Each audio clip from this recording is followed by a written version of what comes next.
What up, nerds, and welcome to another bewitched episode of Straight Chilling, the weekly horror movie review show where you chill and we kill, slice, dice, and chop up yet another horror movie. My name's Bob. I'll be your host for the evening. This is episode 473, recorded Sunday, April 21st, 2024. And on behalf of the entire Straight Chilling crew, I'd like to wish you a very witchy Walpurgisnacht. With me, as always, we got your boy, Randeezy. What's up, man? How we doing, buddy? It's so good to see you on this beautiful Walpurgisnacht Eve. Excited to talk some witches with you. You've been practicing your German because it sounds great. You know, I've been eating a lot of hamburger. The most German of food. Hamburger. It sounds German. That's all I'm asking for. Right on. Last but not least, calling in from Seoul, South Korea, we got your boy Soju. What's up, man? Oh, what up? It's your boy Spruce Willistains. If I can't use my fairy name today, when can I use it, boys? Happy Walpurgisnacht. Nailed it. That's your fairy name? Oh, yeah. Has been for years, my gosh. Spruce Willis. Yes, somehow. That's true. Wow. Embrace I know I've heard the name. I didn't know it was a fairy name. It sounds very much like a trap house name. It works on multiple levels. Sure. I use it for a lot of things. Whenever you're feeling Get a lot of use out of Spruce Willis. At all the trap houses that you frequent. Yes, sure. This is my boy. Fellas, this is a very special episode today, so we wanted to do some sort of halfway to Halloween celebration, and we decided to sort of focus on another ancient Celtic holiday that is it's not filled with pumpkins, unfortunately, but it is filled with bonfires, dancing, witches, and most importantly, fertility rituals. Whoa, that is the most important, Bob. Thank you. We can't forget those, can we? Walpurgisnacht is something that I was really just unfamiliar with until a couple years ago. Joe Bob sort of highlighted it, and it really is truly, it's like the halfway to Halloween festival that we just don't really recognize here in America. They do in Europe, and so what we're going to do like our normal movie review at the front half of the show. We're talking about the Autopsy of Jane Doe, and then towards the back half of the show, we're going to do a deep dive into all things Walpurgisnacht. As deep as we get, anyway. As deep as we can. About ankle deep. So deep. We're diving in. Are you boys excited? Can you handle it? Are you ready? I cannot. I don't know. I'm worried I can't now. You should be terrified. Truly. Well, I'm not. I usually can handle it. Okay, great. Oh, yeah. You're oh fine. wow. Oh wow. I'm a little fucked up, so I think I can handle it. A little wicked emojis. Name's Spruce in the chat. I mean, I got a fairy name over here. I think I got this. That's how fucked up I think I'm prepared. Okay. Oh, okay. All right. Yeah, we're not going to be doing any housekeeping since this is sort of a special bonus episode. You will have just heard all that shit. You don't want to hear us repeat it. So let's go ahead and get into the main event and kick it off with the back of the box. What's on the back of the box? Bob, I saw you got this box. Any good bonus features on that box? Yeah, there's a few. So I got this Blu-ray from Raven Banner. It's got a pretty neat little slip cover there. Some nice artwork. Looks slick. That looks slick, yeah. It's pretty slick. It's got a short film on here that I haven't watched yet. It's called The Tunnel. Andre Overdahl directed this movie. This is a short that he did. It's got a Q&A from Midnight Madness, as well as a Q&A from the LA premiere with Emil Hirsch. So, and it's got some cool stuff on there. Check it out. It's pretty easy to come by. Is that short? Is it related, or is it just like a pack-in? It's just a pack-in situation. Okay. I didn't know if maybe it was one of those like lights out situations, or this had an early genesis, or. No, I don't think so. But yeah, the Autopsy of Jane Doe from 2016, rated R with a runtime of 1 hour and 26 minutes. Directed by Andre Overdahl, written by Ian Goldberg and Richard Nang. Stars Brian Cox, Emil Hirsch, Ophelia Lovibond, and some other lovely folks. It's actually a really small cast, but a really great cast nonetheless. Plot synopsis brought to you by the back of the box is as follows.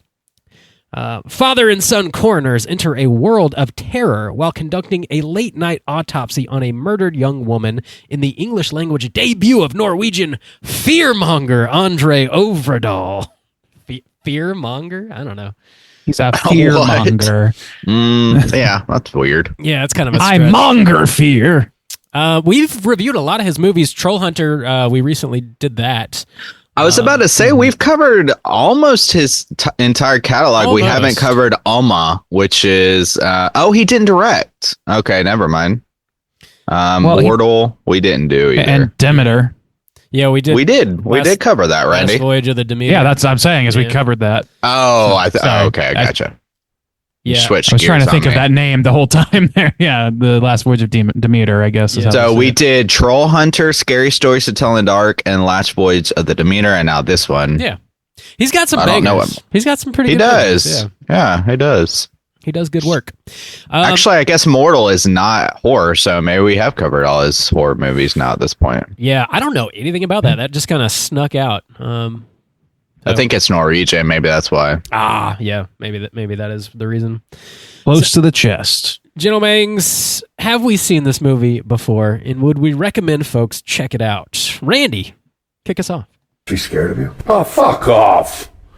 Yes, I've seen this before. I've seen this a number of times at this point. I think probably at least 3 times. And this would be my 4th then. Yeah, I would recommend this movie. I've always felt fondly towards this movie. So I don't know. I think it's definitely worth checking out. It's an easy Sunday afternoon watch, I would say, but probably benefits from the darkness outside too. So an evening watch is just as good, if not better. Yeah, recommend. Cool. Juice, what about you? Yeah, I had seen this before, and this was my second watch. I think I just watched this. I think 2020 was the first time I watched it, and I remember it's lived in my mind. It's very positive, so I would recommend people check this out. I think this is just a good old fashioned kind of spooky movie. You know, we're doing it for halfway to Halloween, and it doesn't have any spring elements or Halloween elements, but it's got a spooky setting. There's a storm and, you know, just, I don't know, some maybe ghosty things. It's just good old fashioned spookiness to me. So yeah, I would recommend people check this out. Yeah, Bob, how about you? Had you seen this before? Would you recommend people check it out? Yeah, this is probably my 3rd or 4th watch. And just sort of like what you were leaning into there, Juice, is like, this is not a Halloween movie, but it kind of feels like it. Like it's just got a spooky vibe. Yeah. Like It's just unabashedly spooky. it is. Mhm. Yeah. It's got this atmosphere that it just sort of like sits in immediately and it maintains through the whole movie. And yeah, this is a good late night watch. And if you want to sort of invoke the feeling of Halloween without a movie that has a bunch of jack-o'-lanterns and like Halloween specific stuff in it, I think this is like actually kind of perfect to watch for like a halfway to Halloween. Like if you don't want to, you know, like get too far into it, but just kind of like put your like toesies in the water a little bit, you know, Toesies. your toesies. But yeah, this movie's solid. And yeah, I totally recommend checking it out for all you toe fans out there. Do it. It's only specifically All you the toe fan. There's a lot of toe action in this movie too. Don't forget. There's some. I would never There's- forget. More than usual, I guess. Yeah, there's some close-ups on some toes here. That's Are you Someone- waiting to receive my limp penis? Somebody noticed. people don't forget. That sounds like a solid recommendation from the Straight Chilling Crew, Yeah. I would say. Yeah. As All solid right. as they come. Well, check out the Autopsy of Jane Doe. We are going to be spoiling the shit out of this movie, and here comes your warning.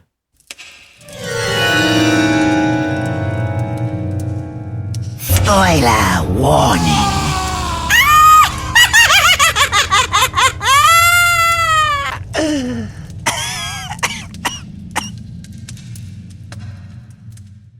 Bob, this is a pretty slim plot synopsis, but do you have it for us? You know, I do. I do have it right here. All right. Is it slim? Shady? Join me. Yeah, it's a little on the shorter side. Wrap it, Bob. No. There's a corpse of an unidentified woman. It's Don't found wrap in I couldn't. So yeah. Bubble. Here we go. That God damn, that's a good one. The corpse of an unidentified woman is found at an inexplicable multiple homicide. Sheriff Burke says the victims look like they were trying to escape the house. He then delivers this corpse to a small town coroner, Tommy, and his son Austin for an autopsy that must be completed by the morning. Austin postpones his date with his girlfriend, Emma, so he can stay behind and help his dad perform the autopsy. They immediately begin finding odd things. There's no signs of trauma, but her wrists and ankle bones have been shattered. Her tongue has been cut out of her mouth, and her lungs are blackened. Multiple organs have cuts all over them. And Jimson weed, which is a paralyzing agent not local to the area, is found in her stomach. Austin believes he starts seeing figures standing in the hallway, and Tommy finds their cat mortally wounded. He pulls it out of the AC duct there and puts it out of its misery. Continuing the autopsy, they find the woman's missing tooth wrapped in a cloth in her stomach. On the cloth, there's mysterious numerals on it. They find similar symbols carved in the inside of her skin.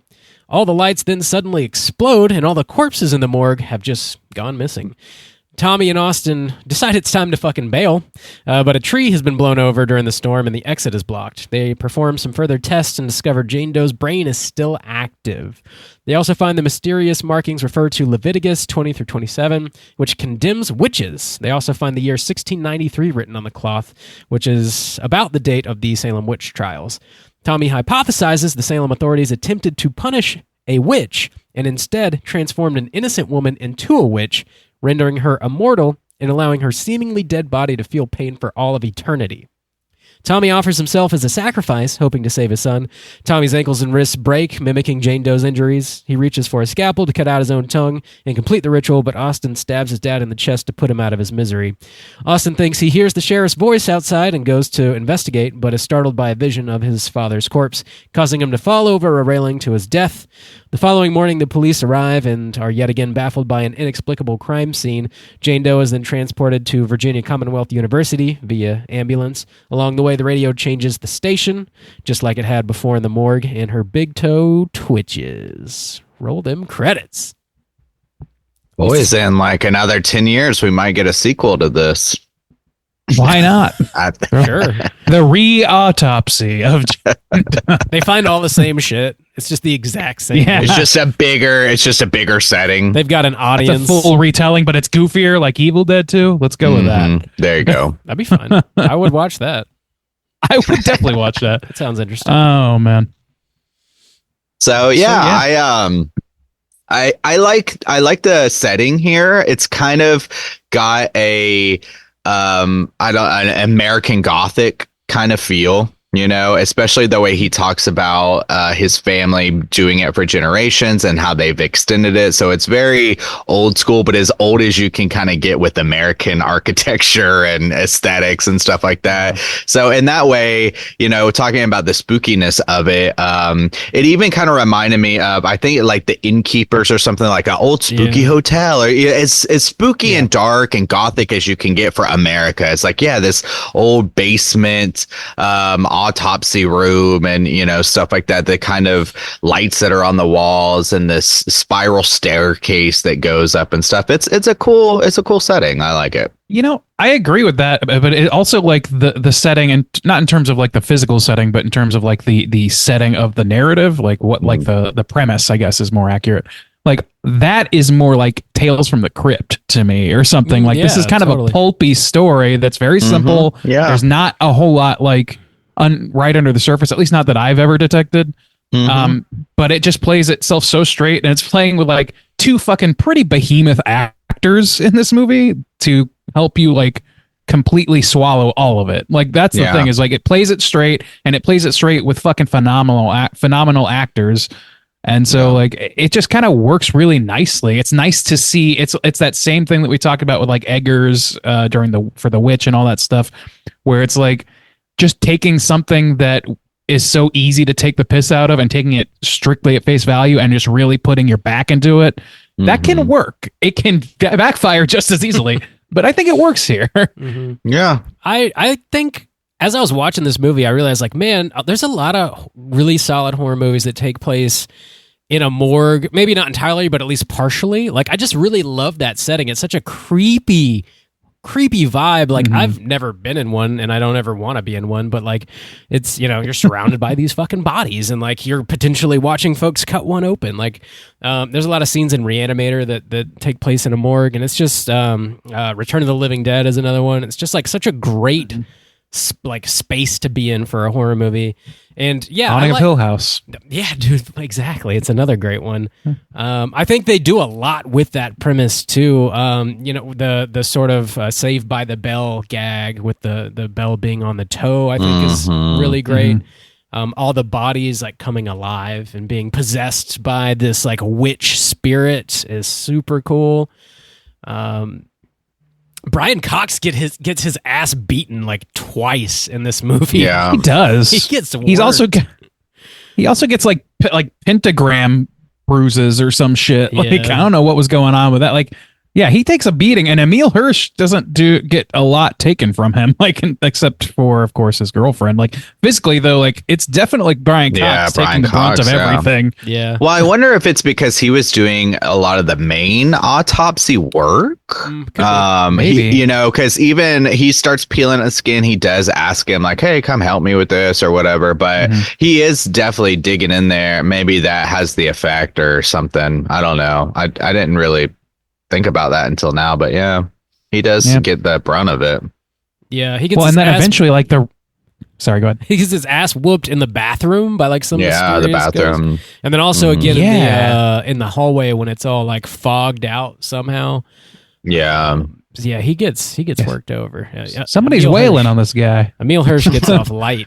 Real light. I was thinking about Emil when I saw this. I was like, holy shit. I mean, back around this time, he was doing a lot of movies, like a lot of that got really popular. So, I mean, the ones that like stick out to me were like Into the Wild, Lords of Dogtown. He did Speed Racer, Milk. He did The Girl Next Door, which was one of his like earliest ones. But I was looking, the last kind of like big one he did, he's still doing movies, but just like I don't know that I've seen or caught my attention was from 2019, Once Upon a Time in Hollywood. And I don't even remember him being a big character in that. So maybe it was like a smaller one of role. Sharon Tate's friends or something. Oh, maybe, right? maybe. I'm not sure. It says, but yeah, you're right. It wasn't like a main role. Yeah. So I mean, when all those other movies I mentioned, except for Milk, but he was still a main part in Milk, like a main character. But like he was leading those films, and he just, I don't know. I haven't seen him anymore. So it was nice to kind of see him. Again, like pop up and remind me, like, yeah, he's a good actor. He's really good. He's so good. And it is strange that we haven't seen him in bigger, or really, I haven't seen him in anything that I haven't heard even of. a supporting role. Point. Yeah, me too. Yeah. That's weird. Some time. So it is strange. Hopefully, hopefully he gets a little bit more steam behind him soon, because I would love to see more of this guy. Although in this movie, I think he's definitely playing second fiddle. He's not only the only one not getting beaten up, but like Brian Cox is there, and Brian Cox is a goddamn behemoth. So he is. Yeah, he's got some. Brian Cox has some great lines in this movie. I don't know if any of it was improv or not, but the cat, whenever the sheriff walks in, the cat's like hissing real bad at Jane Doe, and he's like, "Damn thing gets meaner by the day." Gets meaner by the day. He's the fucking voice of McDonald's now. Have you noticed that? Radio commercials and shit. Oh, wow, I wouldn't have seen him. Yeah. No, I mean, I don't think he's. Yeah, I think it's just audio. Like, but he does the ba da ba ba ba song and everything. It is very fucking weird choice. Wow. It's the weirdest choice I've ever heard of for. I get that money, man. Yeah, I can't imagine. I'm sorry, divergence there. He really is. The "no one's pissing in your grits, sheriff." Like another fucking great line.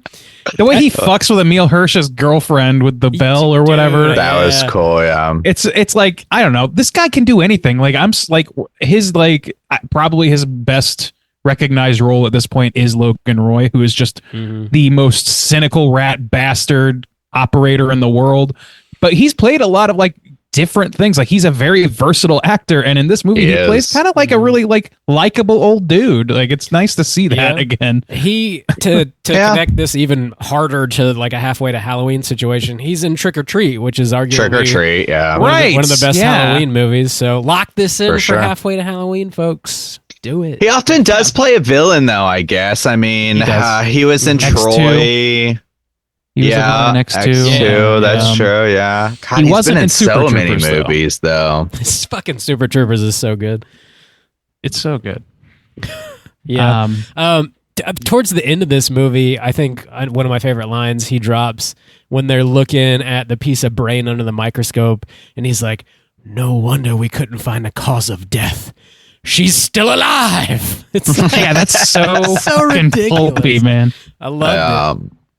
Good shit. I love how they didn't. Sorry, go ahead. I was gonna say, like you kind of mentioned it before, but the kind of like pulpiness of it is like you were saying before, but there's a difference between Eggers, where Eggers takes it like deadly serious.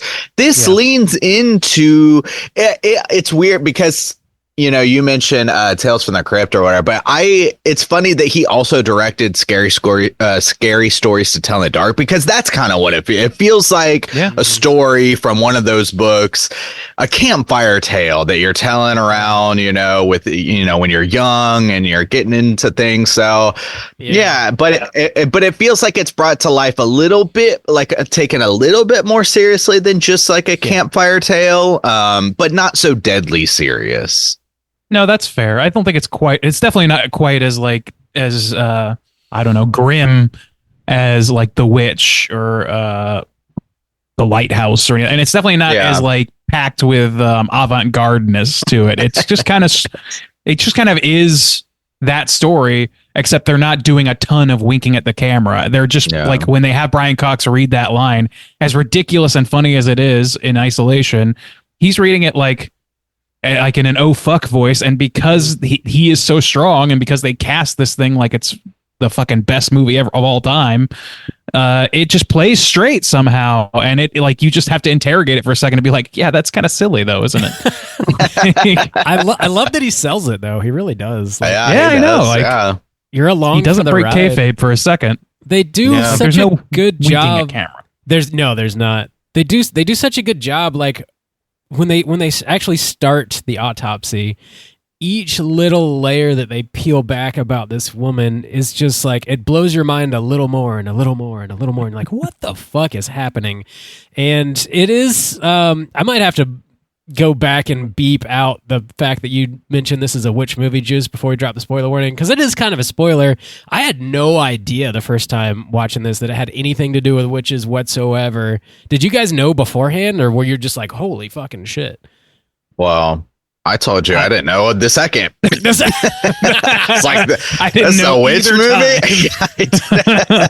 I'll never know. I mean, for my part, the first time, definitely not. But that part did stick with me. Like, I thought that was such a cool idea, even though, like, watching it this time, that's probably one of my bigger critiques, is that, like, you kind of have to kayfabe yourself to allow what the movie it presents as the logic to take hold. Because, like, if they had just said, okay, this is a witch that they tried to execute but couldn't, and they like somehow ended up here, whatever, that's fine. But it starts to be a little bit dicey when they're like, oh, she was an innocent, and the act of trying to get vengeance on her is what created a witch. Her alive. That doesn't make any sense. That doesn't make a lick of sense. That's like one step too far, I think.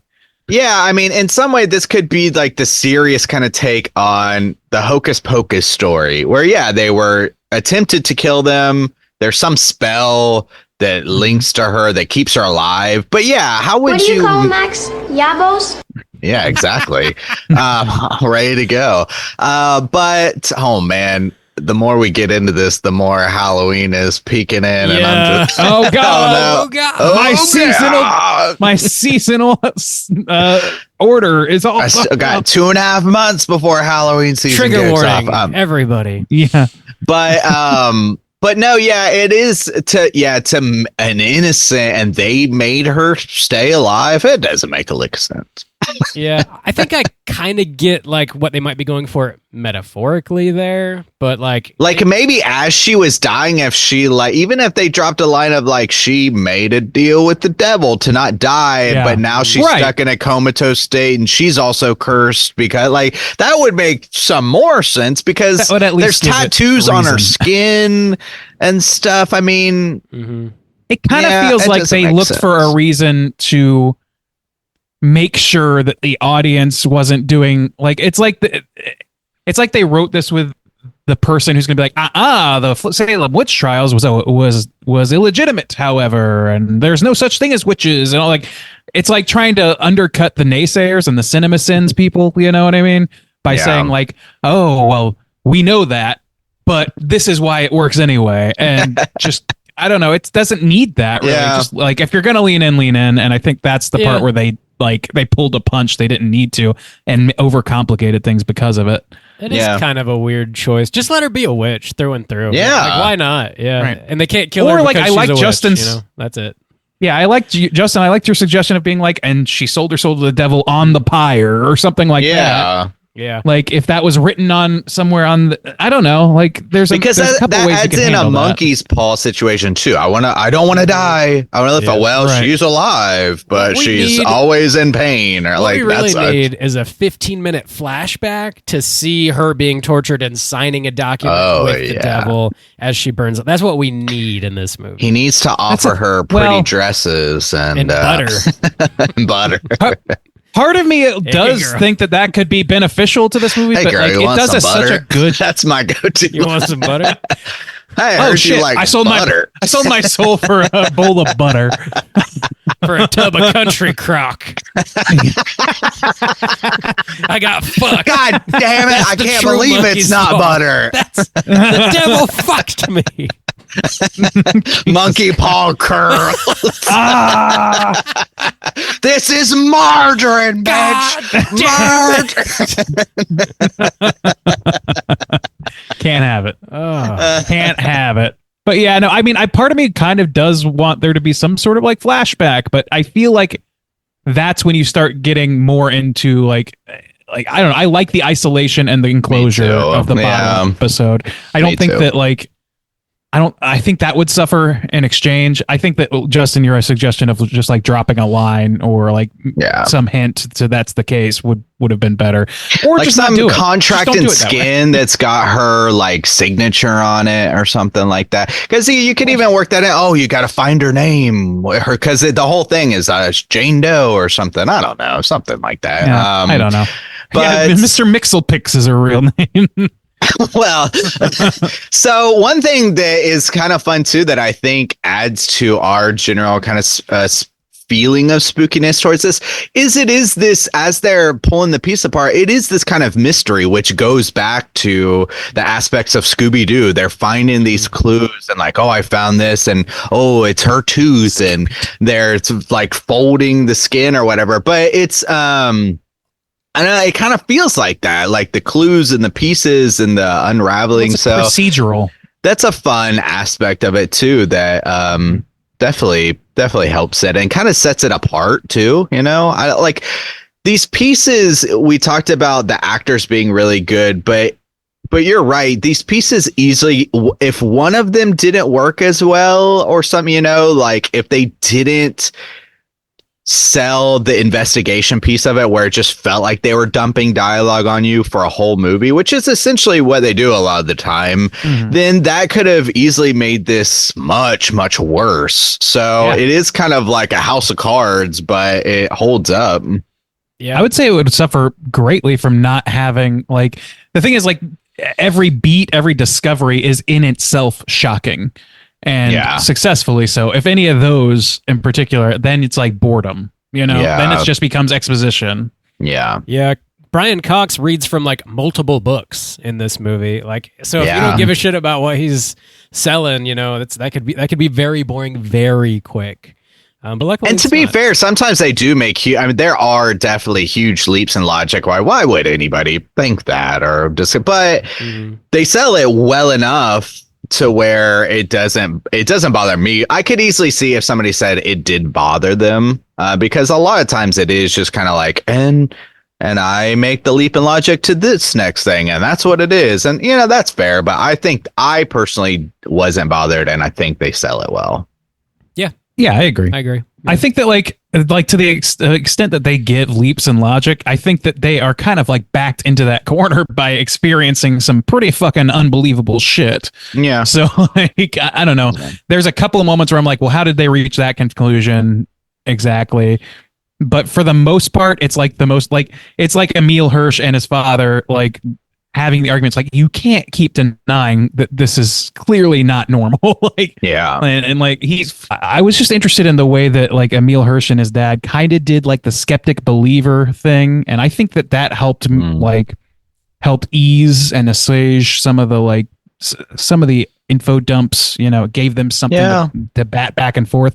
But I also appreciate the restraint that they used in that in terms of like not making that a big conflict between them, because eventually it becomes undeniable what's happening around them, and it makes it easier for me as even Brian Cox's like, all right, let's get the fuck out of here. Yeah, he's like, okay, we're not closing this bitch up, we're getting the fuck out.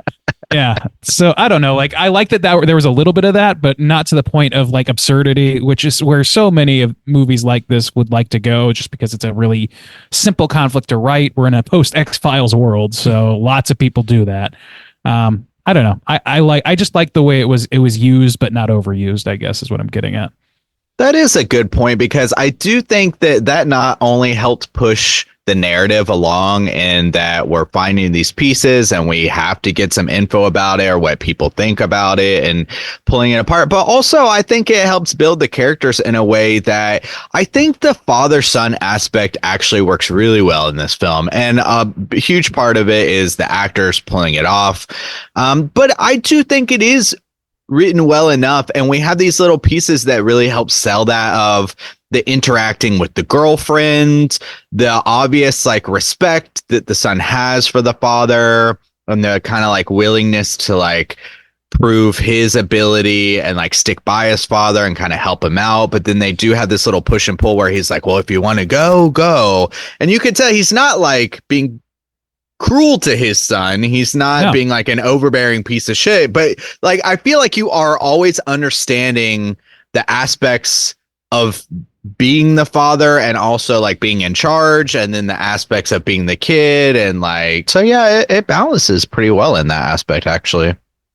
You know, I wonder, like, there's like if there is a central like relationship drama between them, it's about Emil Hirsch not wanting to carry on the family legacy, and Brian Cox sort of like thinking that he's going to continue to do that. And I don't know that they really make a lot of hay out of that after a while. Eventually that just falls apart because, you know, there's more pressing shit going on. Yeah. Which I think that's sold well enough to where it's easy to, but like it just feels like pins not knocked down in some ways, where it's like when they're in that elevator, they could have had a little bit more of a conversation about like, I didn't even want to be here this year. I just wanted to make sure that you're okay. And he's like, you don't have to be here for me. I'm okay with you doing what you want, but we got to get out of here first. Like just a little conversation like that maybe knocks those pins down for me. And it just seems like there's just too much going on at a certain point, and which was the bread and butter of the movie in terms of like scares and stuff.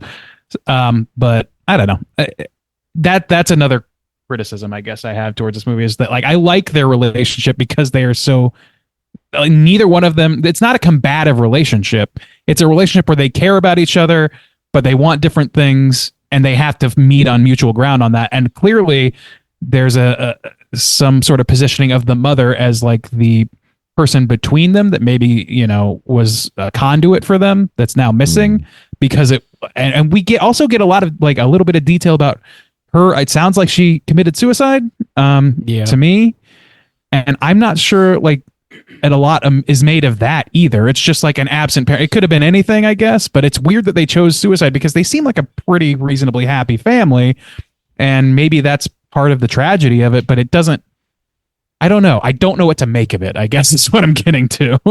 Yeah. They don't really share a whole lot of information about it, other than Brian Cox harbors some guilt about the situation for like not realizing she was hurting so bad and not being able to help before she took her own life, which is understandable. But yeah, it doesn't really play into the movie much more than just his own sort of guilt. I do like that conversation they have in the elevator. It does sort of like thicken their relationship, and it takes time away from them just doing their job, and like performing the autopsy. But towards the end of it, like that whole sequence where you think there's a corpse coming to get him, and Brian Cox has the axe, and he ends up accidentally killing Emma, the girlfriend, and like Emil Hirsch is sad for like a second, and then after their conversation, he's like, "We got to get back to that autopsy room, Dad." Like it's a little bit of a leap there, I think. He's like, "We got to find out why she died, so that maybe we can really kill her." Or something. I don't know. It's like they just need to get back in the room. Well, he's like, the only thing we can't do is sit here and do nothing because clearly they're just sitting in the elevator. Yeah, right. Which I understand and appreciate that, but yeah. I had a feeling about the girlfriend being killed that it's like it feels a little hollow, honestly. I don't know that there's like a lot of emotion. Like they sell it as like a tragedy in the moment or whatever. But like, first of all, there's a couple of levels on which I don't think that fully came home, and it's that, and then it's also like, how did she get down there where they're in the elevator and she's in the out? Like, how did and I know that gets into like the nuts and bolts of how this thing works, which they show a lot of restraint of, which I typically appreciate. But like, that's such a key pivotal moment for this movie that it feels like it should be justified a little bit better than it is, even if it's not completely sensical. Like, they should give me a little bit more. Well, I actually think that feeds into an interesting aspect of this film that maybe we should talk about is in the same kind of way of like Oculus. It's very much, once you start picking at those kind of things, it's very much this idea of the unreliable narrator. And like, what is actually happening? Is there actually a storm? Is there actually a tree on the door? Yeah. So if that's the aspect, then she probably just strolled down there like normal, like she's supposed to. And it's like, hey, where's my boyfriend at? And people are like wigging out down there like they're tripping balls or something, like, oh my God, there's monsters. Like everything's fine down here, I could buy that if it wasn't for their physical body positions of being on the elevator, attacking something outside the elevator. For some reason, like, because that means they had to cross paths at some point. Yeah. Well, and there's a ladder down there. Yeah, there's a point before they get on the elevator. Yeah, I guess that's true. I think they like hear it ding and they assume it's a ghosty fucking with them. But she could have just got off. Okay. And then, like they do hear it ding because then they're like, the elevator's back up. Let's run and try it. Yeah.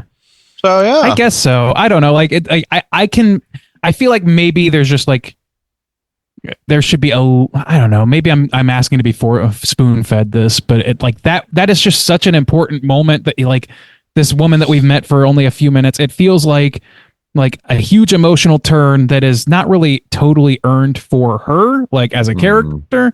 It is for the men in the room that this movie is about, but it seems like a little bit of a girl in the fridge, and I would like to at least know a little bit more about the nuts and bolts of how she wound up getting killed in his place. Like, I don't know, or in place of like a ghoulie, It's a little bit loose, is I guess where I'm at. That's the thing is like the more you interrogate this movie, it could be tightened in a number of ways. It doesn't really ruin anything for me, but it doesn't bother me. I don't think it does either. It's just a little. There's a couple like when I criticize that thing, it's probably.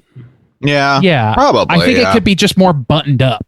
And it failed. Or there could be more hints to, if there was another instance, like in the situation with the cat, where they're seeing something, something else happens, and then towards the end, once we realize like they're all tripping balls, we realize like, oh, that was, and maybe there is, maybe we haven't investigated this like deeper, but maybe it's just like, oh, an hour later, they're like tripping balls or something, or they're just this is being projected to them telepathically or whatever, Brian Cox could have he was already harboring guilt for not being able to help his wife before she committed suicide, and sort of puts her death on him, and he has now accidentally murdered his son's girlfriend, so that's another death on his conscience. He should have like compounded those and like really had like sort of a breakdown or something. Right. I don't know, just get a little more out of that moment. Probably. It seems a little brief, and then they go right back to the autopsy. And it's easy to understand why. Like, to me, like, I think I would act that way too, because I don't have, it's like, I don't know, you're in the shit. You don't have time to worry about about all of the feelings you're trying to process, or that your brain wants to process in the moment. You have bigger fish to fry, which is to survive. Like, and to be fair, he doesn't have the emotional attachment too. I mean, because he meets her for the first time earlier. So definitely, if I thought I was being attacked and I accidentally killed somebody, but then also I'm somewhat relieved that I'm not being attacked anymore, your brain processes shit in a certain way. That's that it's fair, like, so adrenaline will push you through. It's a lot. It's like, it is a lot, somebody's dead. It definitely would have been more emotional towards the son who actually knew her and cared about her. But I mean, Brian Cox's reaction might be okay. He already got his ass beat by a ghoul. Like, it's like, I just got attacked in a bathroom. Like, always Brian Cox. What would have been like? How different would this movie have been? Not much, but like, narratively, I think it would be like maybe an improvement if Emil was the one that swung that blow that killed his, like, that puts him in a similar position to his father guilt wise. That's true. And I don't know, have a moment about that, and Dad could be like, I have to impart some wisdom on you, and the wisdom is you got to keep moving, which means that we have to solve this problem. Like, or maybe they could Andy. Well, maybe they needed one or the other, because I also feel like it could have added to their split. Like, it could have added more tension between them. Like, we're already starting to build a little bit of that, of like, I feel like I'm the reason Mom died. And then also, I killed your girlfriend. And also already you feel resentful because you feel stuck here because of me. Like, they could have played either aspect up a little bit more, probably. You're totally right. And actually they could have done just as easily is have Emil Hirsch be the one to like do what his dad had done, because like his whole reason for being there is not because he wants to be there, not because he wants to carry on the family legacy. His reason for being there is because his father is coping with a death that he blames himself for, despite extenuating circumstances. That is ultimately the position he's in again. So why not have his father fully fucking break down emotionally, and he has to physically and emotionally carry his father to the finish line until his father finally like has that moment, I guess, to like bargain with the witch, like, and make that final decision for himself, and ultimately come out as the savior of his own son. But like, he needs that help to get across the finish line. I think that works, but they kind of like, it's so chaotic in those last few minutes that it doesn't feel like anybody's carrying anybody. Everybody's stumbling in the dark, literally. So So there's another like small little thing in this movie that felt maybe kind of cheesy, maybe like it made sense for the time. I think I know where you're going. Came out. What is it? The song. The repetition of the "Open up your heart, let the sun shine in." Because it's got some Jeepers Creepers vibes to it. It struck me as Insidious. Insidious. You've got. I think you have several things leading up to that definitely did that before.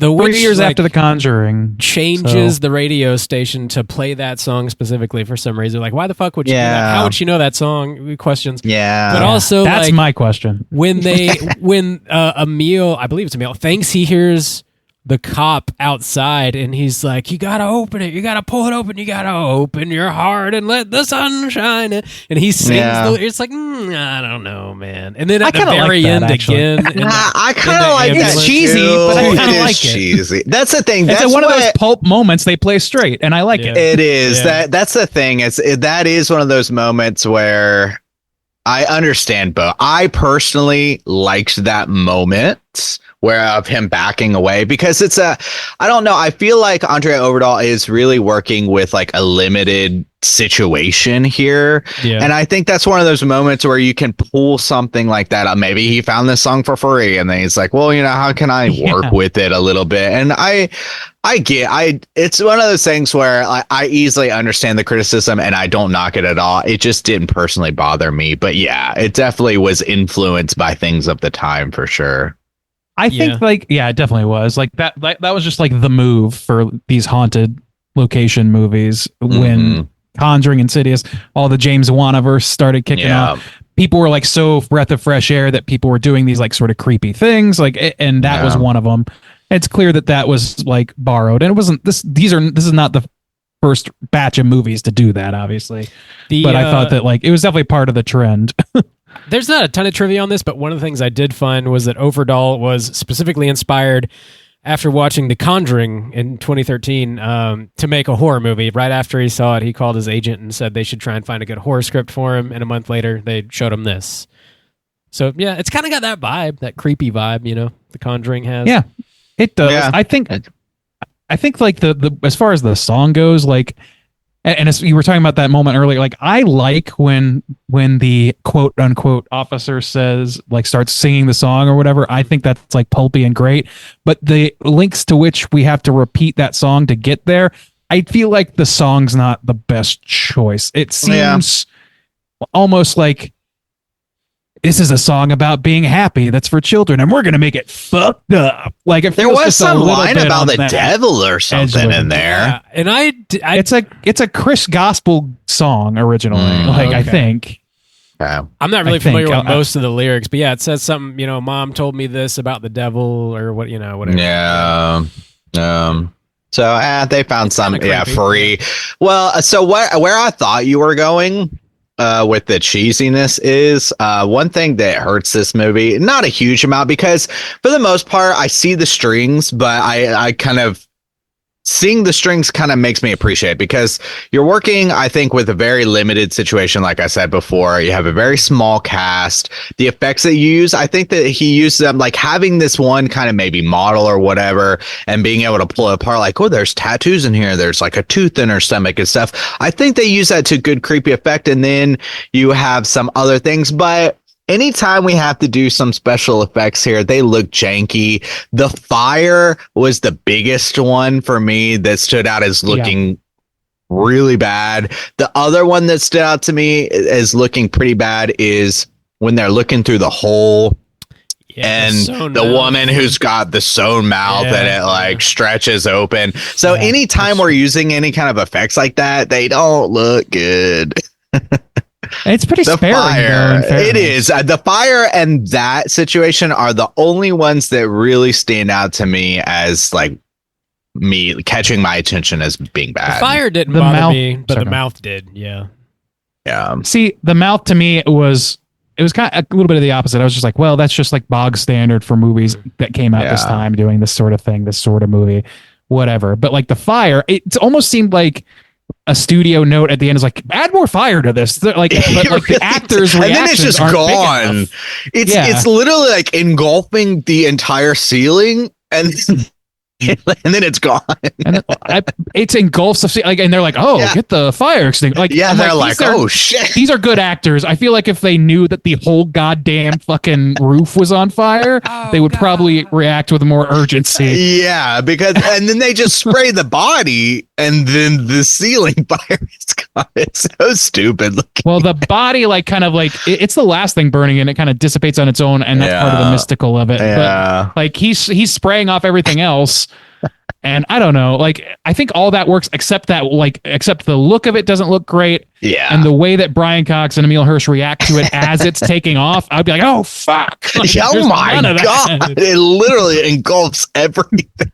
Yeah. This witch is pissing in my oatmeal. And I like it.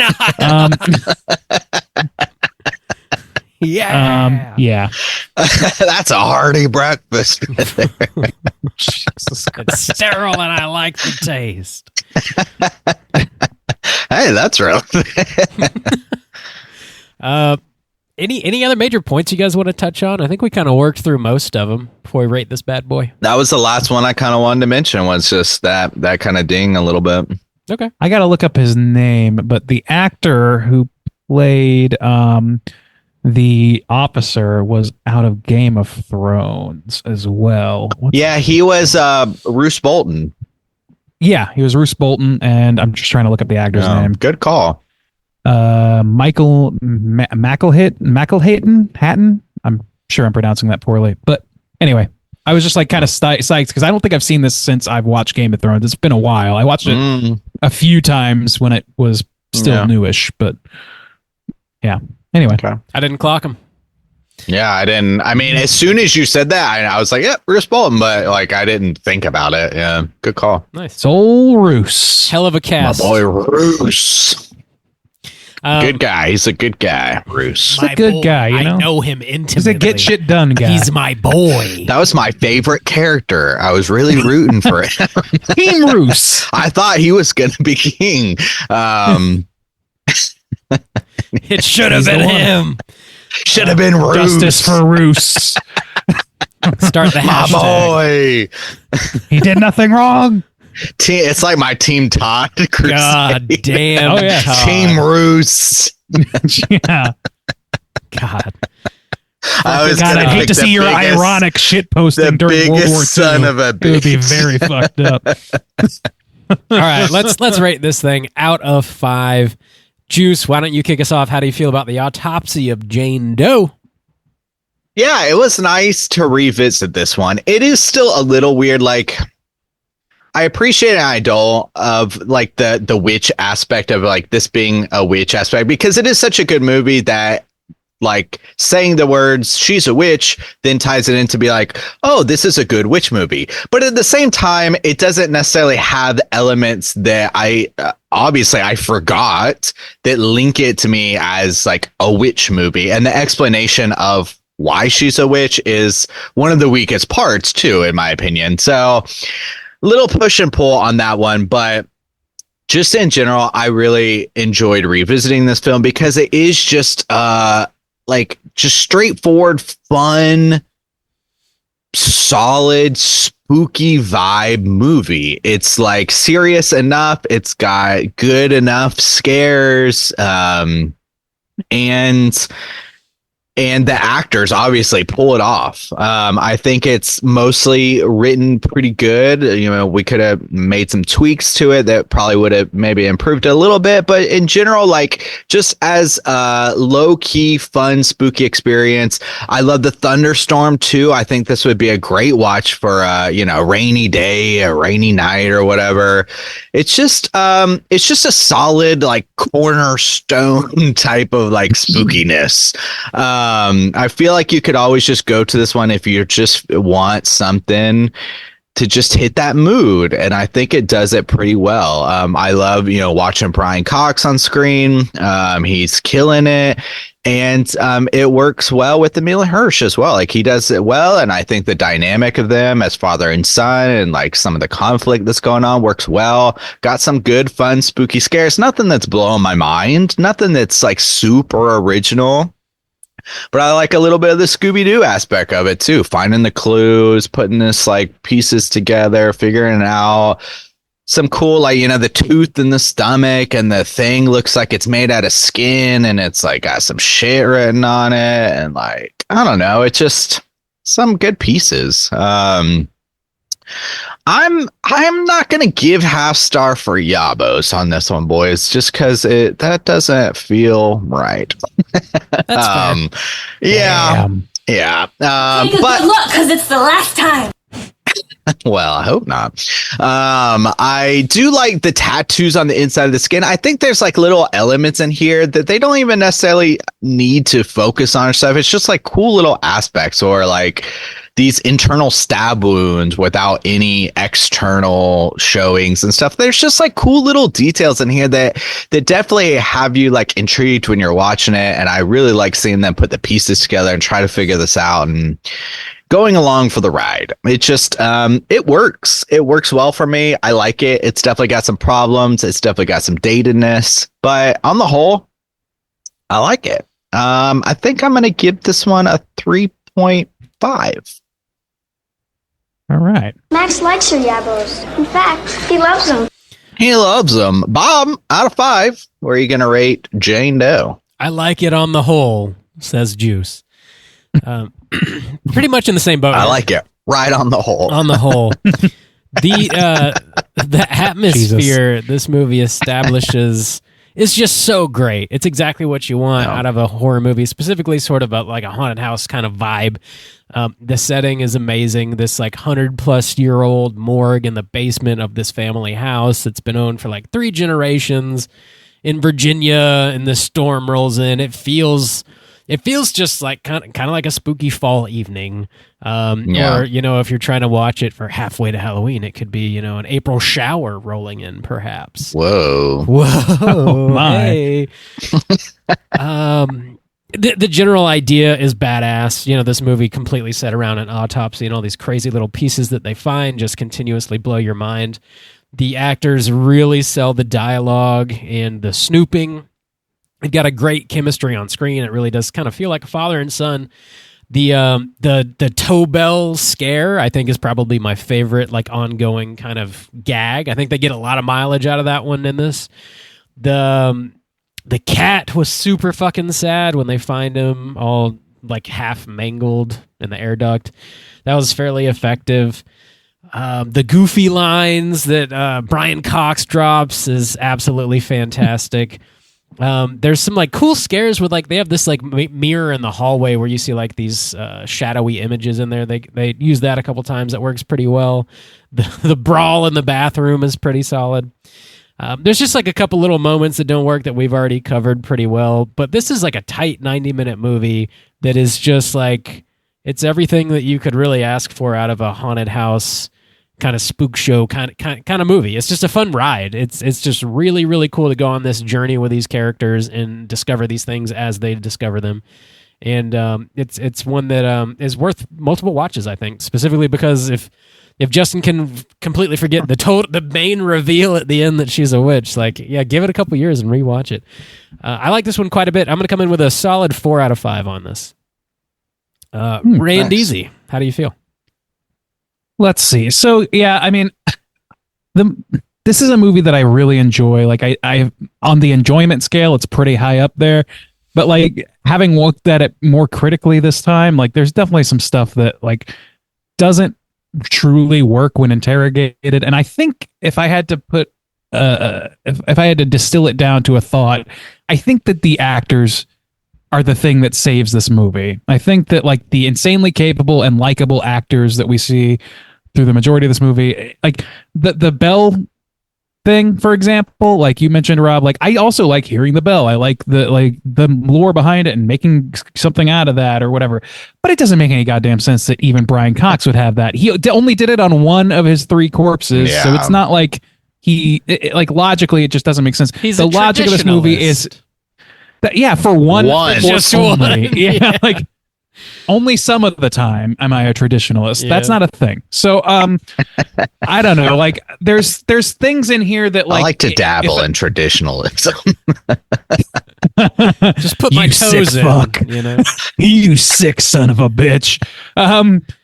Yeah. Anyway, but like I don't know. I feel like this movie could easily have been made with like lesser known actors that I'm not already inclined to like, and then also actors that aren't as good, period. Like it's extremely easy to find actors that aren't as good as these guys. So I mean, this is clearly a movie that is a haunted house movie but done in a mortuary, and I think that a haunted house movie circa mid 2000s Conjuring style, like Blumhouse style, and I think for that it works fine. But imagine the cast of The Nun 2 running this shit show, and like all of a sudden everything that we've been talking about, be like, yeah, but I still like it. Like, no, I don't like it still. Like, I don't think that this movie succeeds on its narrative. It succeeds on its acting and its tone setting for the most part. Yeah. And a lot of its restraint. So, like, what you're saying is they need to hire Brian Cox for The Nun 3. That would save the franchise. Slightly more interested at that point. I would too, but I think that we'd be. It's easy to go from zero to anything to like 5%. I don't know. Yeah. What's her name? Who's in the Nun movies is not a bad actress though. Like the last 2, I want to say she's not a bad actress in other things. So like that's got other problems. But the thing is, like, she's not as strong as Brian Cox, and Brian Cox is very, very fucking good. Emile Hirsch is very fucking good. If it wasn't for those 2 guys, even the supporting cast of the girlfriend and the Roose Bolton, they're doing their jobs, but they're not shining, and they're not like giving me a smile every time they give a one-liner. Yeah. Even if that one-liner doesn't make any goddamn sense. I'm a bit of a traditionalist. That's great, Brian Cox. I'm a bit of a traditionalist. Fuck you, Randy Quaid. Nobody's buying that shit. Fuck off. God damn. You know what I mean? Like, I don't know. I think that's where I'm coming in on this thing now. As much as I really have an affinity for it, I think that it is largely on the back of the actors. Everything else about it has its flaws, has its cracks that I wish were sewn up, buttoned up, filled in the cracks with concrete somehow. Gotta fill in those cracks. All that said, I still enjoy myself quite a lot with this movie. And so I'm going to come in and I'm give it a 3.5 as well, I think. I think that's a little bit generous based on how I think about the narrative, but I feel that way about it. So I'm going to get it. Cool. With Randy's 3.5, that's going to make our aggregate a 3.7. And let's jump into our Rotten Tomatoes segment and see what the critics and users think about the autopsy of Jane Doe. Certified fresh to death.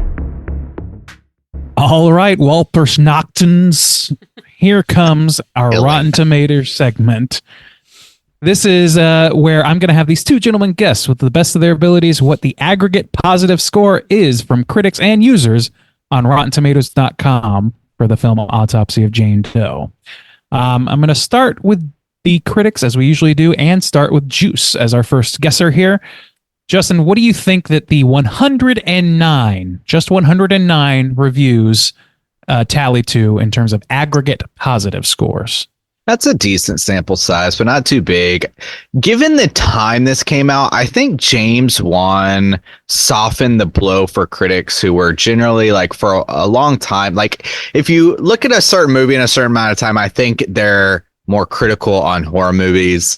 I think James Wan kind of softened that a little bit. And so I think this one will not be too harsh, but I think it will be capped. So I think I will go with the 69 dudes. Just for the special episode, we got to give the special number, 69 dudes. So special. There's your special number, So dudes. special. All right, Bob, why don't you tell us where you're landing on this one? Those 109 viewers. What do you think? I'm going to take the Critics. over on this and go with a 75. All right, 75 from Bob. That means we are just 11 percentage points away from glory. The winning guess is 11 percentage points away from the correct number, and that correct number is 86%. Bob's going to take this one with the over. 86%. Should have taken the boys. Certified fresh. The hell You skeet. should have taken the boys. All right. Oh, the boys. They bring the hell skeet. They never let me down. I see that you know your judo well. Well, All right, nice congratulations, judo, Bob, Bob. on your skeet. Thank you. Congrats on this. Let me congratulate you on your...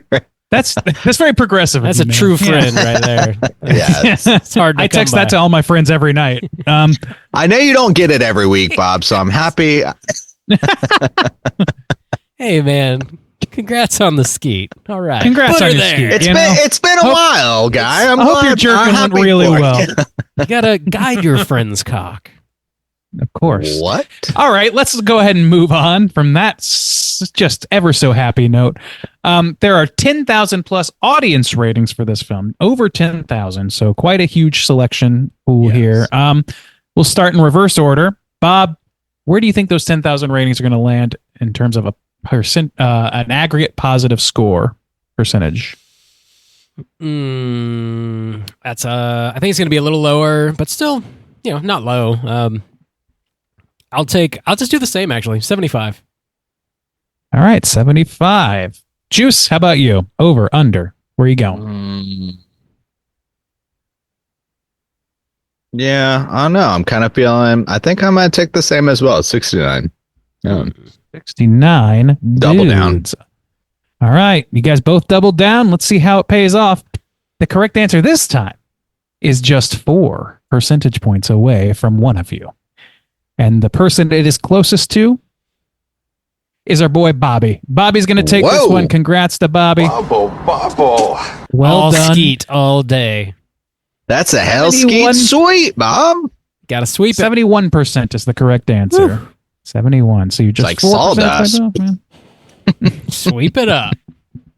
Congratulations. Now, Rob, if you want to sneak in find a cool, nifty way to sneak in your hell skeet, by all means. No, we already saluted him, so. No, Salute. no. Salute your skeet. I'm the only one that cares about the rules. The only one who gives a damn. All right, the critics' consensus. The critics' consensus reads as follows. This is certified fresh. The Autopsy of Jane Doe subverts the gruesome expectations triggered by its title to deliver a smart, suggestively creepy thriller that bolsters director Andre Overdahl's growing reputation. I agree with everything except for the word smart. I don't know that it's like... Yeah, I don't know if it not really that hits that particularly level for smart me. about it. It's But a yeah. smart idea. It's fun. Yeah. Yeah. It's a smart setting. It's smartly achieved in terms of, cinematography and stuff, but Yeah. Other than that, the it's story is dumb. not smart. It's fucking. It's kind of stupid. it is. That's kind of the It charm kind of it. of. We talked about how simple it was and how much we liked Yeah. that. Bunch of It's idiots. pretty simple. Yeah. Anyway, let's.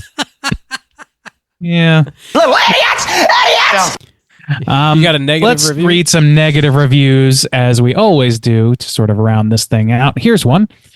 The second half is merely morbid runaround, punctuating its soundtrack crashes with self-justifying footnotes on historical misogyny. Whoa. I guess that's supposed to...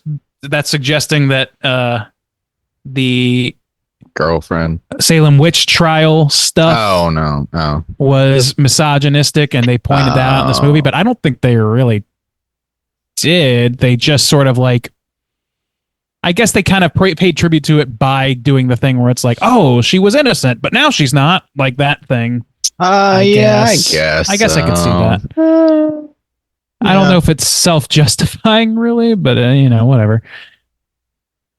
Second, merely morbid runaround. And I think that's honestly kind of fair. It's morbid runaround. Like, it's well done scares, and, like, I like watching it, like beat for beat, but it is a little bit of cat and mouse in the end. Sure. Yeah. Things. It's what a lot of these movies are, though. Like, haunted house movies. Yeah. Yeah. Especially when it's bottled like this. Yeah. Yeah. Yeah, I can forgive it. Obviously, I did. Here's one more negative review just for the funsies. The Autopsy of Jane Doe's premise is jaw-droppingly exciting, but it soon gives way to ticking off every horror cliche in the book.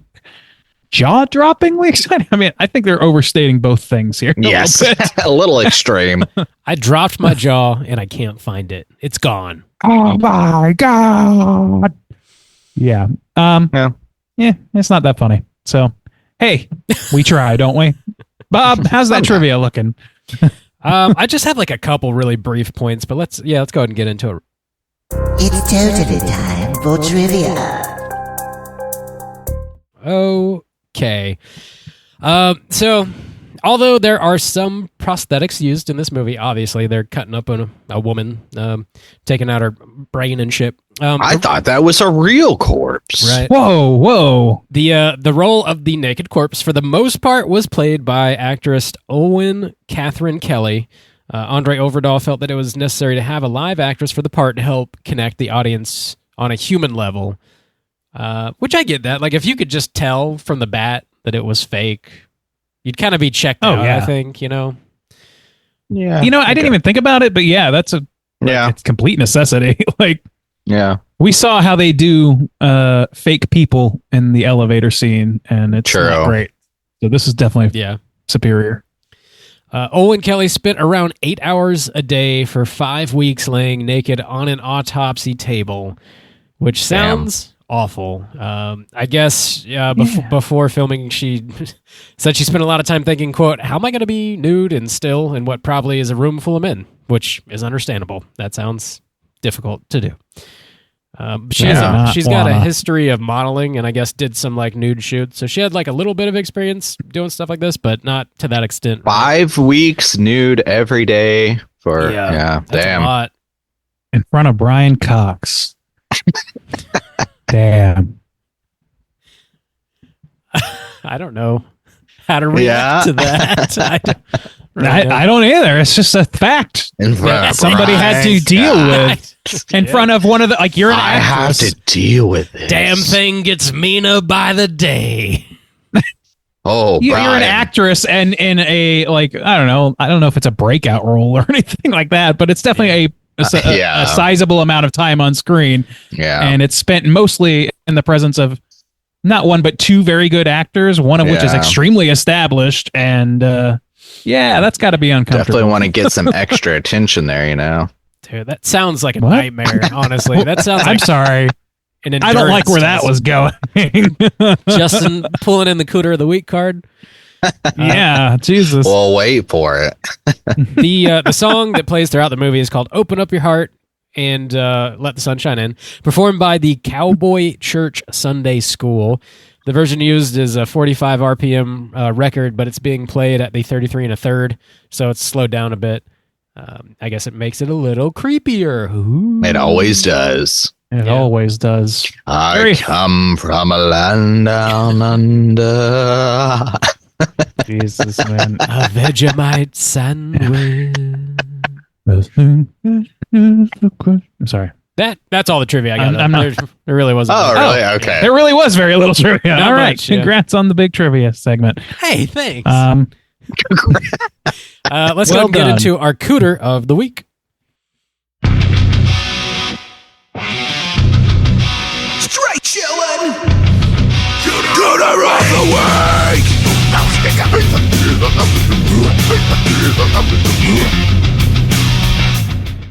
Juice, what is a Cooter and why do we hunt them? Well, Cooter's the character type and a straight chillin' exclusive. Try to make a little German there. Tried, yeah. Bailed immediately. Fuck it. I can't do this. Very Dennis Reynolds realizing he can't do an English accent. Oh, shit. No, I'm just bail out of this real quick. This is my favorite segment of the show, yeah. I'm just going to bail out. No one will notice. Whoa. I'm sure no one will notice. I'm sure somebody will just think that I have brain damage. That'll I think be fun. we noticed. I think everybody Nope. figured that out. Nice and clean break there. Cooter's a character type with straight chillin' exclusive. Cooter must hit 3 of these 5 points to be considered a Cooter. Cooter.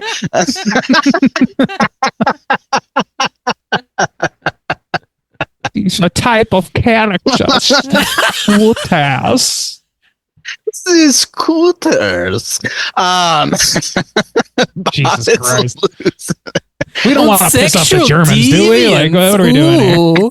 Tis my favorite. Ooh la la. Oh, no. The Germans are famous. Ooh la for la. saying Very that. famous. Ho ho ho. I am German. Oh, wee. My German accents gave me away.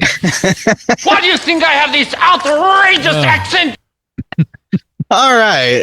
What are they? Sexual deviance, manipulation, smug arrogance, overall looking attire, and overall patheticness. Oh, boys. What a segment. Do we have a Cooter? Do we have a Cooter? This week. Touchdown, fine Cooter fish knocked. I don't know if we do. Like, I guess Jane there's Doe. one. Yeah, there's one, and we don't know her name. Let's say manipulation. Check. Yeah, she's on top of that. Sexual deviancy? No idea. No. We don't see her do anything. We have to infer patheticness. I don't know, man. I mean, she won't die. She seems pretty in control. So Yeah. But she's in not constant pain. That's like kinda, a it's not. loser. Yeah, no. It's not the way I'd want to win, but it's a win. Looking at tires, she's got tattoos on the inside of her skin. That's pretty pathetic. That's just badass. That's just impressive, really. That's a little cameo for the morticians. Little Easter egg.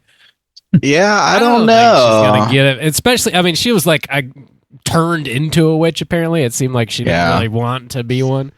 Yeah, I guess that's true. Stands a slight amount of chance of doing smug arrogance because she's definitely playing with her food. And even after the sacrifice, which I guess they didn't finish the ritual, which again was another stretch in like I gotta do this ritual. It's like, okay. We need an ending. Yeah. So I guess manipulation is really the only thing that's hitting super high. And really, like, everybody else in this movie is pretty much just There's hanging nobody, yeah. They're just There's hanging nobody out. really in here. Drinking We're just Coronas. Hanging out with their family.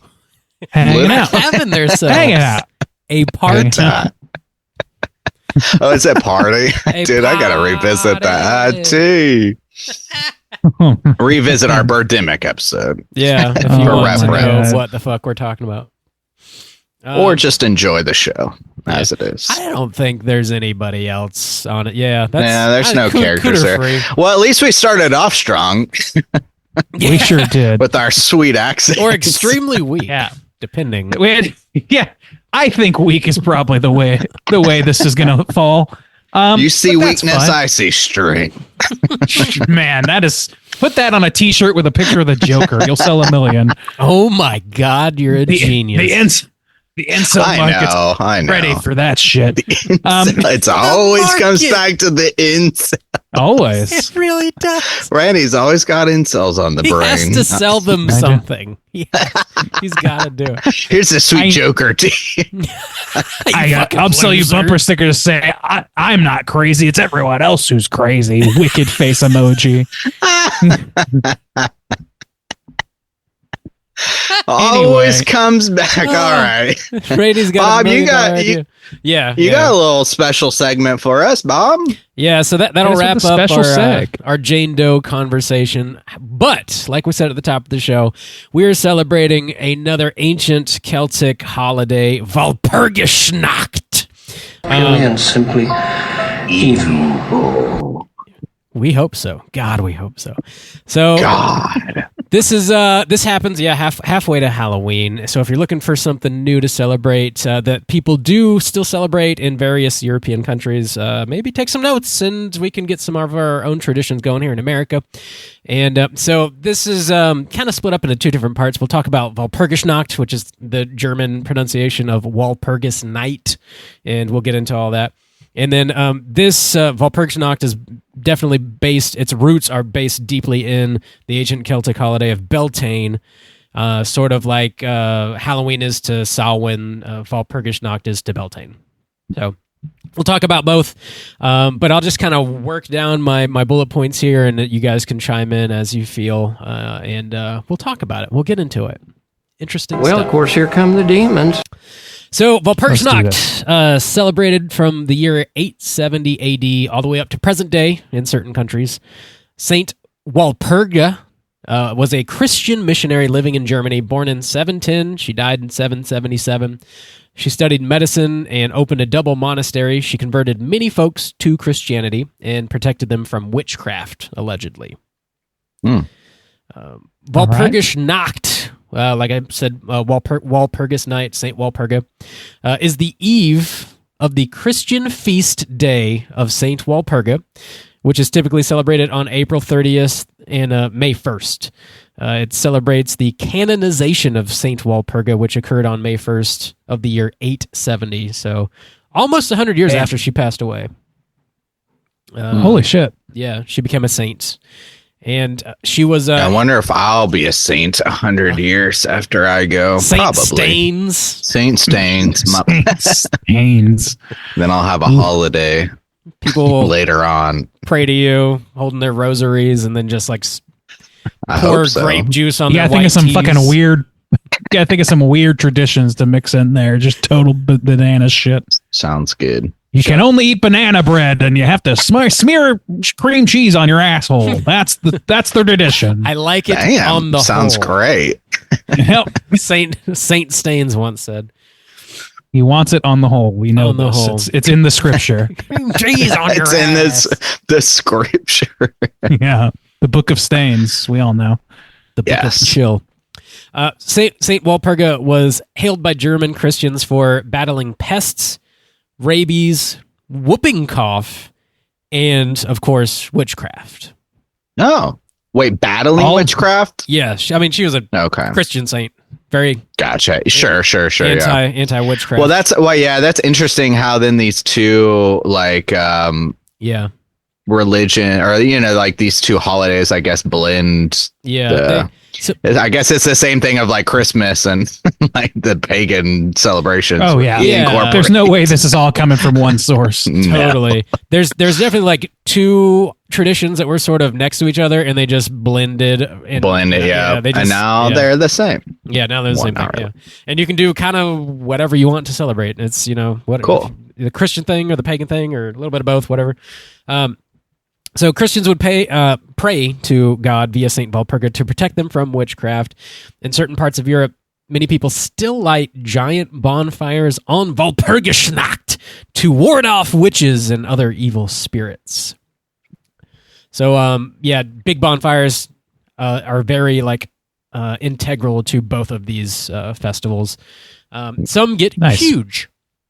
When there's one that looks like, I'm looking up some imagery that looks like a wicker bang, legit. I'll get to that in a minute, actually. But yeah, they do full on wicker effigies. When the bishop had Saint Walpurga's relics moved to the Eichstatt in 870, it was said miraculous cures were reported as her remains traveled along the route. Miracle cures were later reported from ailing folks who anointed themselves with a fluid known as Walpurga's oil that drained from the rock at her shrine at Eichstatt.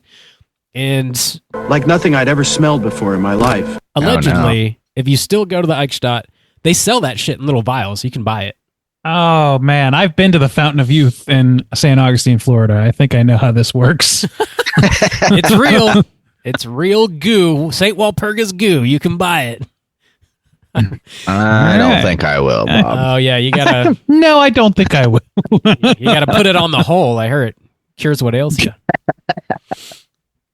I don't think I will. Medieval and Renaissance tradition held that during Walpurgis night, witches would celebrate a Sabbath and evil powers were at their strongest. In German folklore, Walpurgis night was believed to be the night of a witches' meeting on the Brocken, which is the highest peak in the Harz Mountains, a range of wooden hills located in central Germany. So they're allegedly witches would just be out there getting down on a mountainside. Which sounds great to me. Getting down on a mountainside. Sounds fucking rad.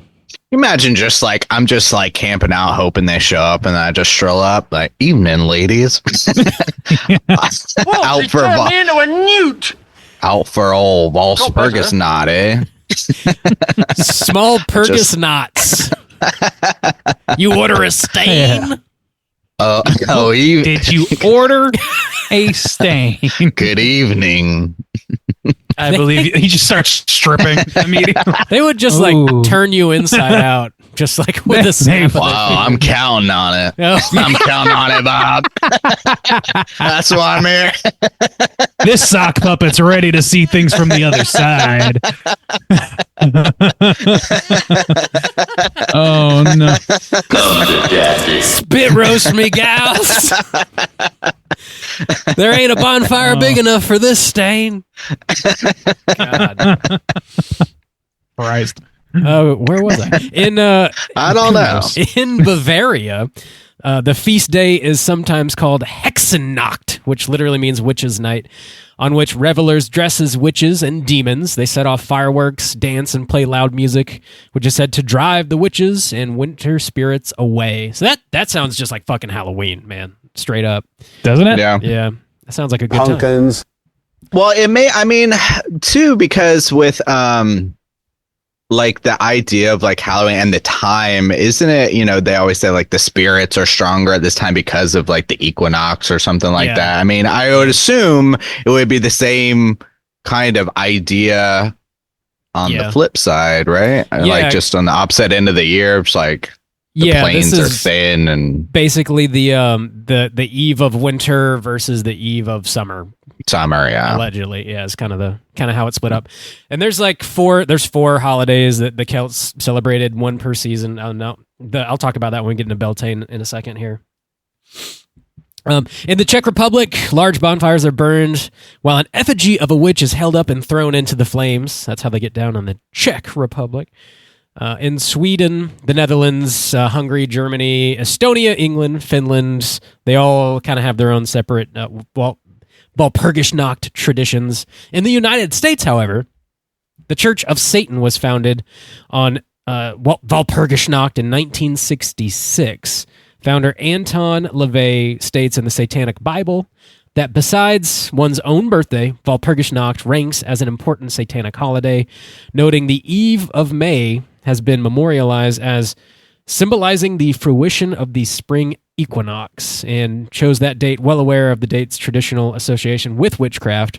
And in addition to that, the Satanic Temple, which is very different than the Church of Satan, celebrates Hexennacht as a solemn holiday to honor those who were victimized by superstition, which makes a lot of sense, actually. Yeah. Yeah, that makes sense. It's funny, too, though, just like how the Satanist religion also incorporates. It's like, and then it's ours, too. Yeah. Everybody gets in on it, you know? Yeah, everybody just gets in on it. Whatever you want to do, man. So that's sort of a brief summary of like how Walpurgisnacht got started, kind of what people thought of it in medieval times, and how people continue to celebrate it in various countries today. Mm-hmm. Not really celebrated in the States, but that's interesting to know that like it's has anything to do with anything in the United States. But the rest of this is going to be all about Beltane and sort of how that plays into influence Walpurgisnacht.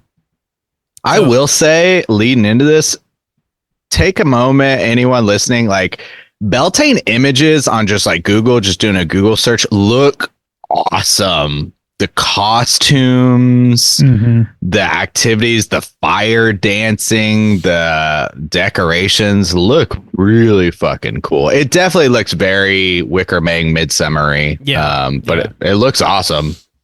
I can't wait to go to one of these things that's hosted in America, and it'd basically be that King of the Hill episode where Bobby becomes a Wiccan and starts. they try and do a seance on a baseball field. I've not seen that, but that sounds amazing. It's basically like a version of the Silicon Valley Satanist temple. It's just a bunch of dorks, and I love it. Hell yeah! All right, let's get into Beltane here. So, it's suggested that Walpurgisnacht is linked to older May Day festivals in Northern Europe, which include lighting bonfires at night, such as the Gaelic festival of Beltane. Beltane was roughly celebrated around 500 BC all the way through to 870 AD until Walpurgisnacht sort of got going there. It was potentially celebrated even as far back as 2000 BC. So there's like, people weren't taking very solid notes around then. But there's like certain mounds and stuff that were... lazy fucks! I know. That were constructed specifically to celebrate these holidays.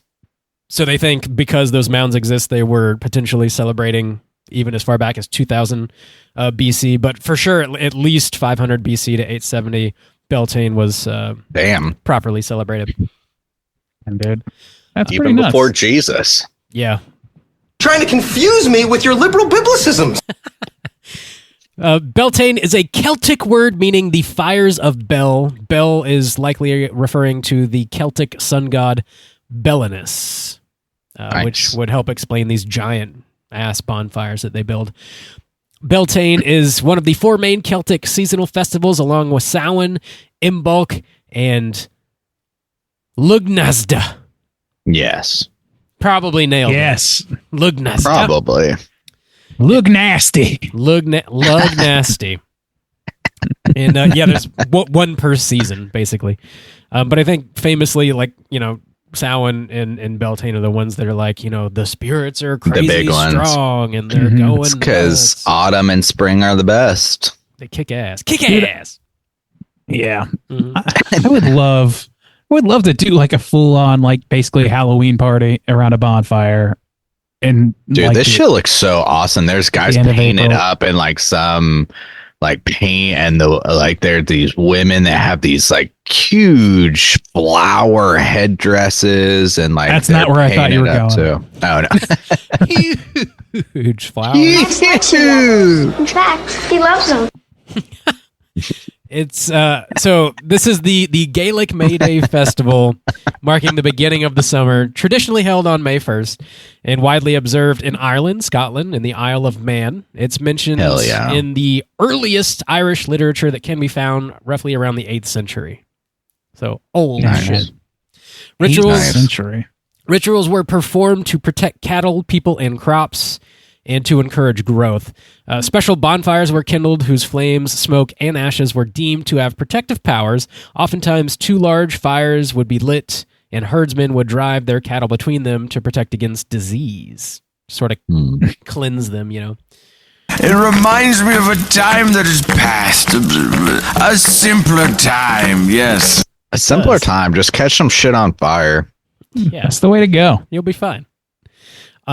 All household fires would be doused and then relit from the Beltane bonfire. So that one central fire would keep everybody warm throughout the night. The gatherings would be accompanied by food, drink, and also the doors, windows, and livestock would be decorated with yellow mayflowers, which I think are some of those like headdresses and stuff that you were describing in the pictures there, Juice. Mm-hmm. The AOC, which I might be mispronouncing that, tend to be thought of as remnants of pagan gods or spirits. They were thought to be very active between Beltane and Samhain. Also, like I promised, fertility rituals were very important during the festival. Oh, yeah. Oh, baby, were they? However, it seems like most of the fertility rituals consisted of leaping over a fire or like holding hands with your lover and leaping over a fire together as like a cleansing kind of ritual. So it's not, it's hot, but not in the way you might expect, you know. Boring. You might burn your gooch hairs or something, but you know. I mean, there's my no gooch hairs. That means it's 6 more years of love. Dude, there's no way you're going out into the middle of the night lighting big old fires, jumping around, getting worked up, and something's not going down. There's just no way. Someone's getting pregnant. Yeah, there's just no. You start jumping over fire, baby. It's over. Yeah, just too damn fertile. It gets the adrenaline going. God damn. Just start launching them, cheering. Some also believe that the fires would help ward off witchcraft, in addition to sickness and various other supernatural harms. May bushes would also be decorated, and towns would compete to have the most beautiful May bush. Sometimes the bush would be burned at the end of the festival, and it would be allegedly bringing blessings from the tree spirits. Got to get my May bush ready. Don't touch me. So needs a trim.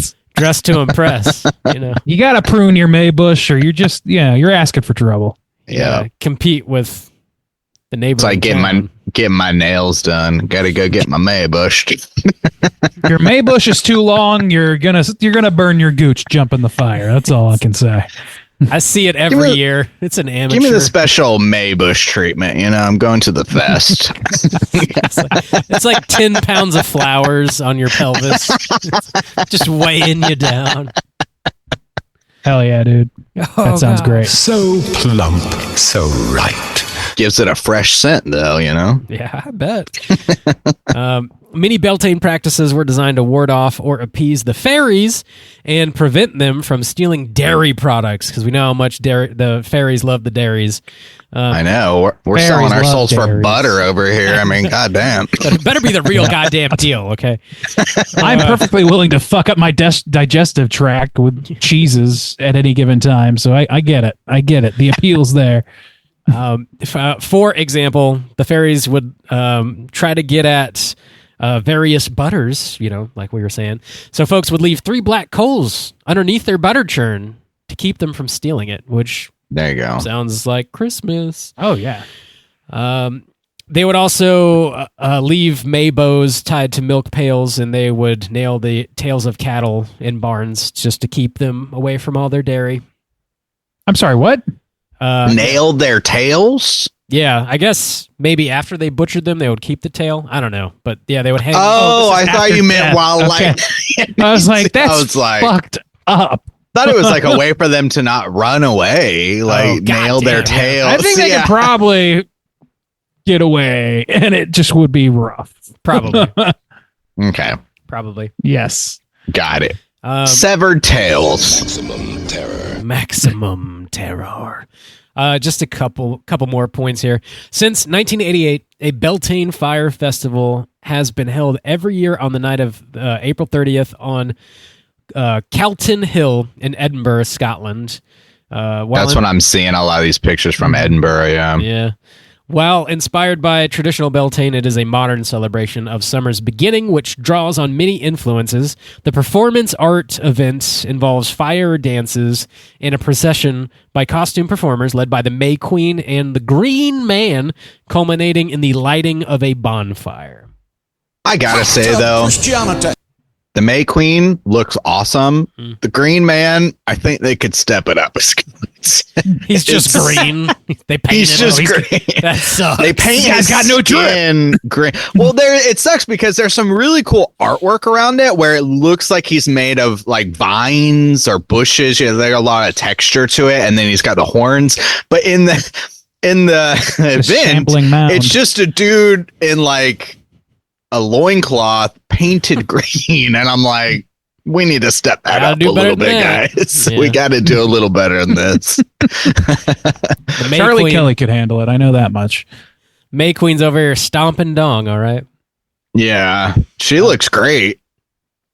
At the Buster Ancient Farm, an open-air archaeology museum in Hampshire, UK. Hampshire, probably Hampshire, UK, has also held a Beltane festival since the 1980s. The festival mixes historical reenactments with folk influences and features a May Queen and a Green Man as well. Living history displays, reenact battles, demonstrations on traditional crafts, performances of folk music, and Celtic storytelling. The festival then ends with the burning, this is the cool part, of a 30 to 40 foot wicker man with a historical or folk-inspired design every year.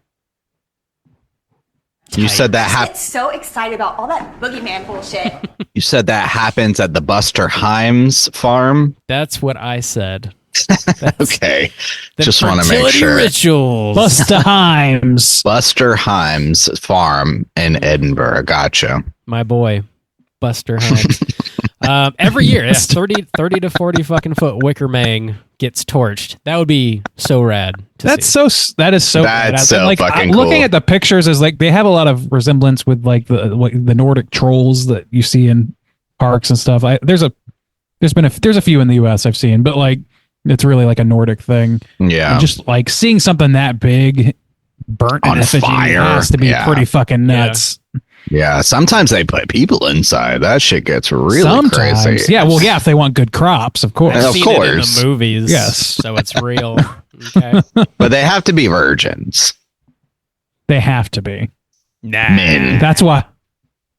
But no, there's some. It looks like there's a lot of like fire dancing going on too. I'm looking at this one image where it looks like these 3 different women just have these torches, but they're like 3-pronged in each hand, and it just looks fucking. And they're wearing horns, and that shit looks awesome.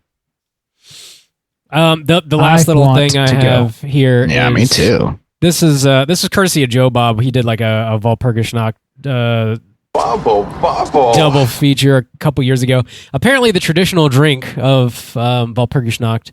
There are 3 things. They would drink mead. Hawaiian punch. They would drink maibock, which is like a high ABV beer, and various May wines.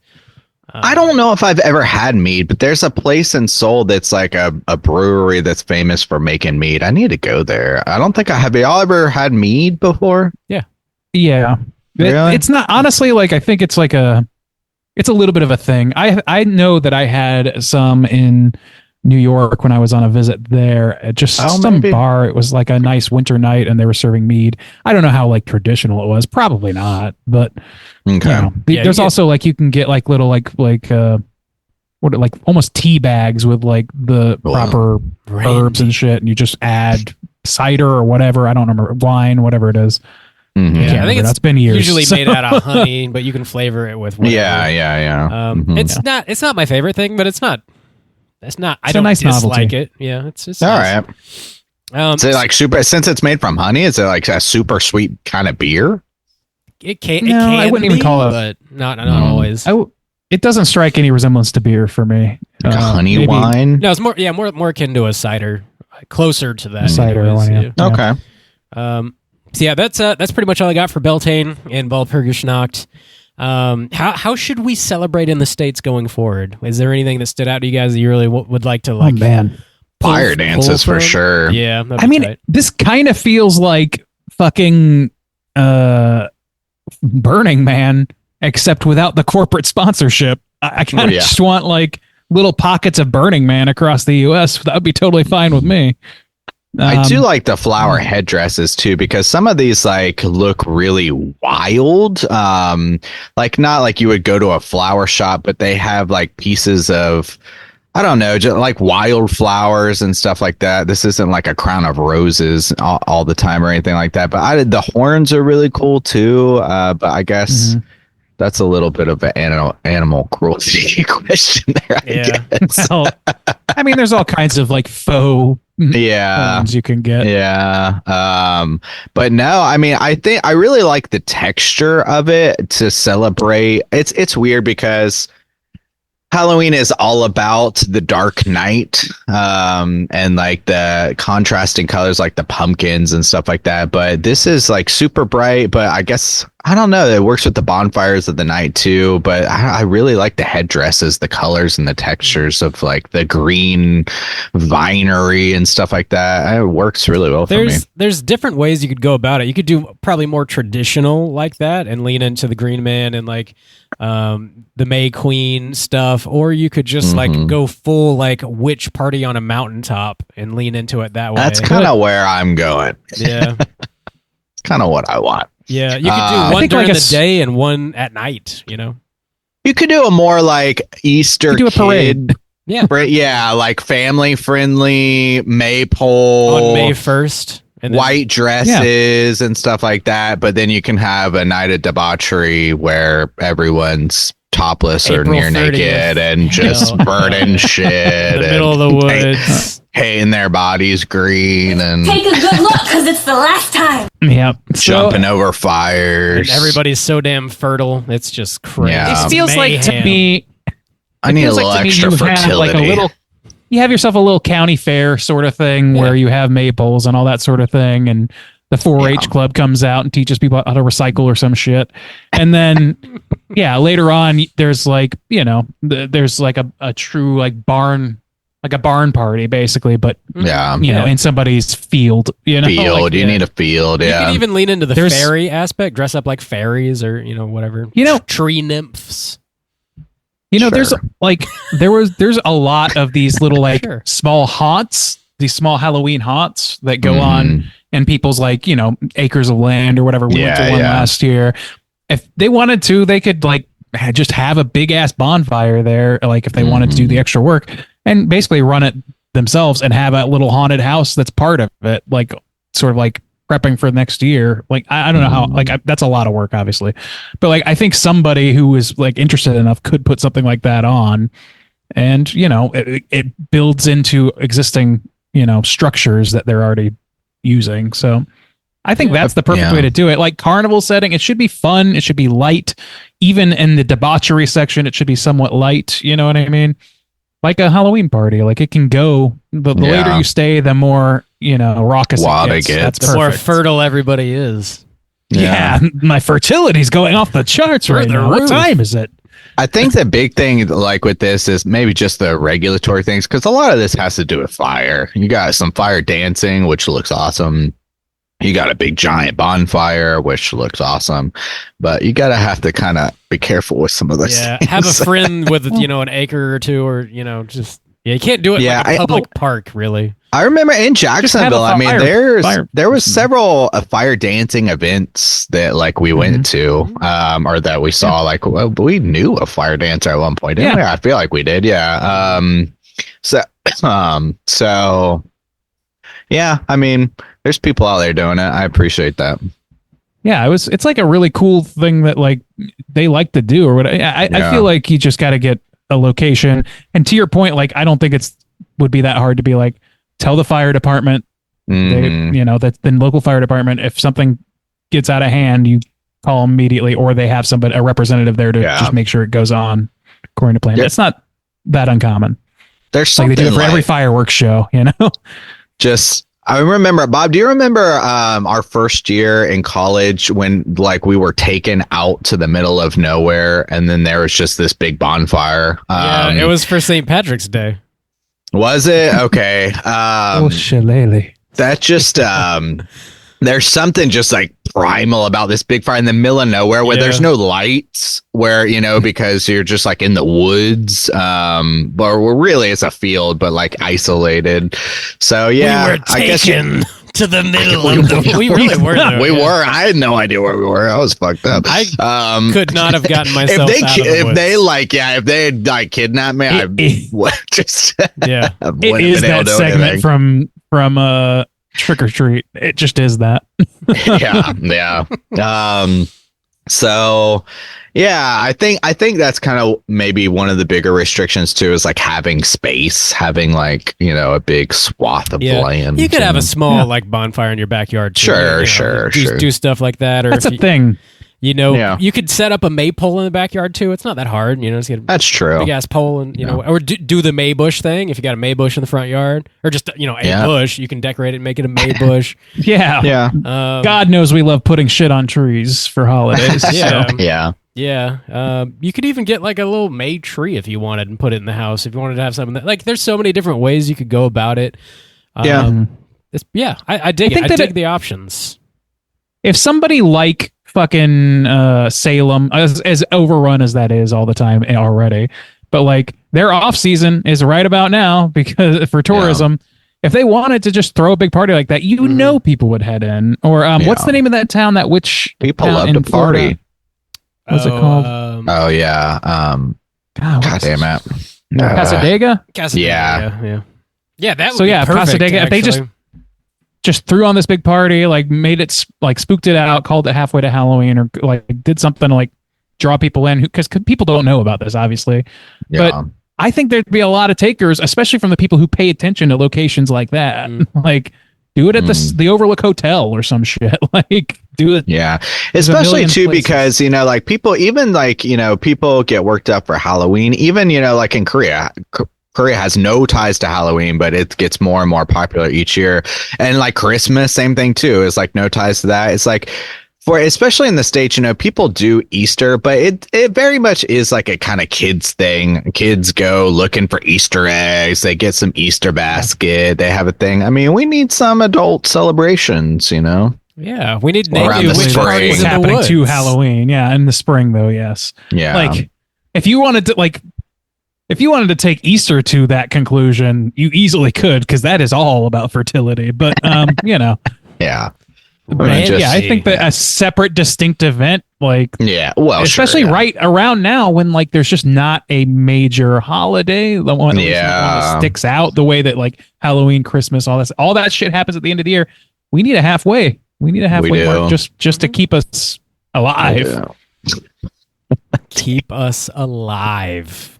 Make it worth living. That's right. God, there's nothing to do. I'm just waiting until Halloween. Wasting Suicide away. is badass. There's some pretty good options, man. That's a bum. Plenty of shit to do. If you guys are listening, chime in. Let us know. Leave a voicemail or send an email or whatever. If you guys do already observe Walpurgisnacht in some way, or Beltane, let us know what you do. If not, let us know what you might like to do or might start doing. If you got any bright ideas, chime in. It's an interesting conversation. We can get the ball rolling here.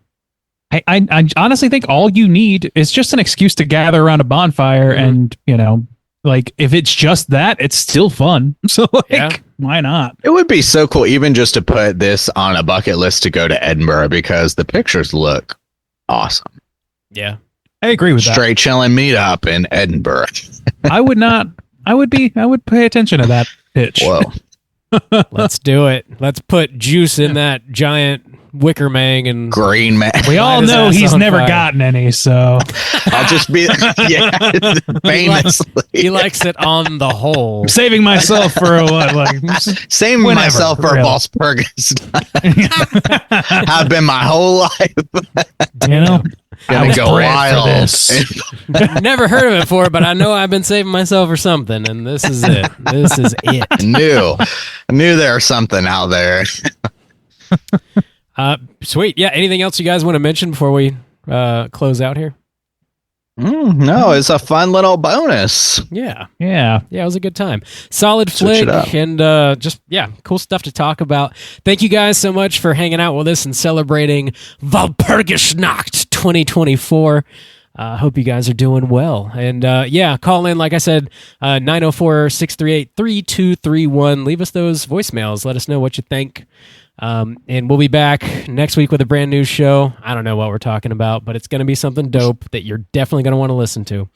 So until then, go drink some maibock, build a 30-foot bonfire, throw yourself into it, dress up like a witch, and be extra fertile. And until next week, as always, all you mother truckers, please keep chilling. What do you call them, Max? Yabos?